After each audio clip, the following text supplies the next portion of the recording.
తిరుపతికి వెళ్ళినప్పుడు శ్రీవారికి ఒక డైలీ రొటీన్ ఉంటుందని తెలుసా? ఇప్పుడు మనం చూద్దాం. రాత్రి 2:30కి బెల్స్ రింగ్ అవుతాయి. 3 AM సుప్రభాతం స్టార్ట్ అవుతుంది. బాలాజీని ఫస్ట్ పాలతో స్నానం చేపిస్తారు. దాన్ని అభిషేకం అని అంటారు. తర్వాత పుష్పాలతో అలంకరణం, రత్నాలతో డెకరేషన్ చేస్తాం. ప్రతిరోజు అలంకారం డిఫరెంట్గా ఉంటుంది.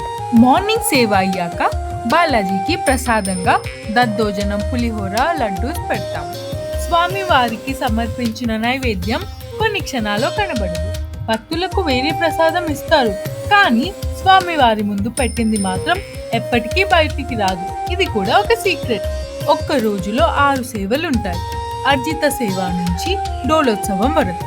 కానీ చాలా మందికి తెలియని సీక్రెట్ ఏంటంటే, కొన్ని సేవలు టెంపుల్ డోర్స్ లోపల జరుగుతాయని. మనకి దర్శనం అయితే ఉండదు. ఫైనల్లీ రాత్రి 9 గంటలకి ఏకాంత సేవ జరుగుతుంది. అప్పుడే స్వామివారిని నిద్రపుచ్చుతారు. మన బాలాజీకి కూడా ఒక బెడ్ టైం రొటీన్ ఉంది అనుకోండి.